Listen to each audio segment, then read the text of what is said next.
H2O. Une présentation de la boutique Sharks. Chez Sharks, on surfe à l'année.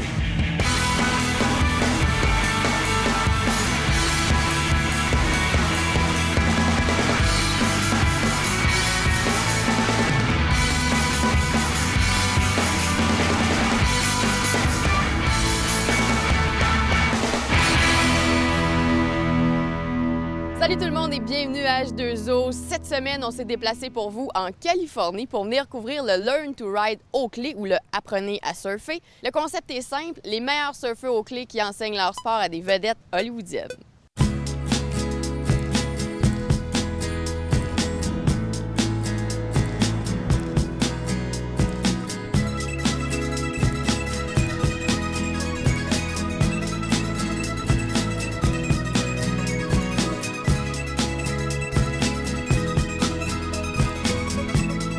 Je suis avec Ingrid de chez Oakley Canada et on est sur la plage de Dana Point pour le Learn to Ride Oakley. Ingrid, c'est quoi le Learn to Ride? Le Learn to Ride, c'est un programme qu'on a décidé de faire avec nos meilleurs athlètes à travers le monde dans une discipline. Comme aujourd'hui, on va faire un Learn to Ride qu'on appelle surf. Le but, c'est de rassembler comme nos meilleurs athlètes dans ce sport-là puis d'amener des célébrités. C'est pour ça qu'on est en Californie, parce qu'on sait très bien que c'est là qu'il y a le plus de célébrités connues. Fait qu'on fait un mix où est-ce que nos meilleurs athlètes font comme du coaching à ces célébrités-là. Ils leur apprennent à faire du surf. Donc, le Learn to Ride, apprenez à surfer, c'est pas vraiment une compétition, c'est vraiment comme un petit événement mondain sportif. Oui, bien, c'est vraiment juste un rassemblement d'athlètes avec des célébrités. On est au total une vingtaine de personnes. Fait que c'est vraiment un rassemblement pour avoir du gros plaisir aujourd'hui. Il nous manque juste le soleil qui devrait peut-être arriver si on est chanceux. Puis c'est juste pour avoir du plaisir puis profiter des célébrités, de nos athlètes, puis aller dans l'eau puis jouer un peu.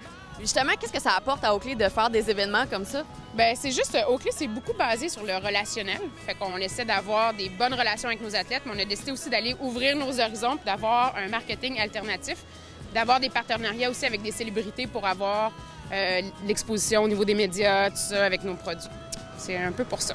Et peux-tu nous nommer, dans le fond, des athlètes, autant canadiens, québécois, même à l'international, dans le fond, qui sont pour Oakley? Oui, on en a beaucoup. En fait, on a vraiment des pionniers puis des légendes au Canada. On a Marie-France Roy en snowboard, qui est vraiment une Québécoise qui habite à Vancouver, mais qui est aussi reconnue à l'international. C'est une des meilleures en snowboard dans sa catégorie.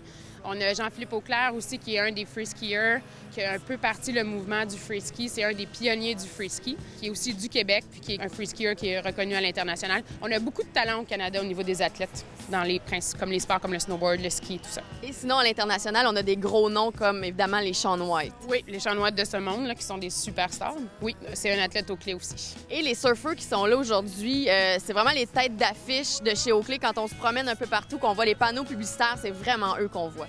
Bien, cette année, notre campagne qu'on a faite, c'est beaucoup avec Shaun White. Mais l'année passée, oui, on avait des surfeurs, tout ça. Mais cette année, on a fait une campagne avec Shaun White. Et donc, pour tout ce qui est marketing Oakley, vous n'utilisez pas des mannequins ou des modèles, c'est vraiment vos athlètes. Oui, on a toujours fait ça. On a toujours poussé tous nos athlètes dans toutes nos campagnes marketing. Comme là, il y en a 3 ici, il y a surfeurs en ce moment. Puis c'est comme toutes des faces qu'on voit dans nos campagnes marketing à chaque été. Vu que c'est des surfeurs, on les met dans nos campagnes d'été, évidemment. Il y a Tommy Whitaker qui est un super bon surfeur.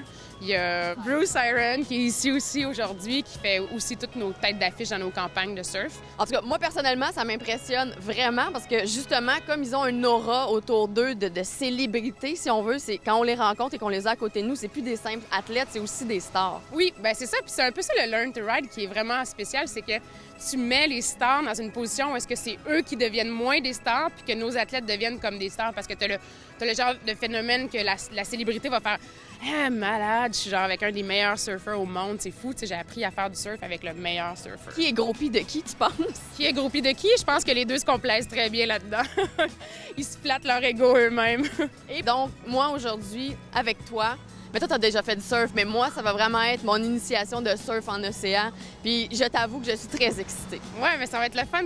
Ils vont tous t'apprendre comment faire. Puis je suis sûre que tu vas être super bonne. Pour vrai, je suis vraiment pas dans ma zone de confort, mais ça va être très cool. moi, je suis pas dans ma zone de confort non plus.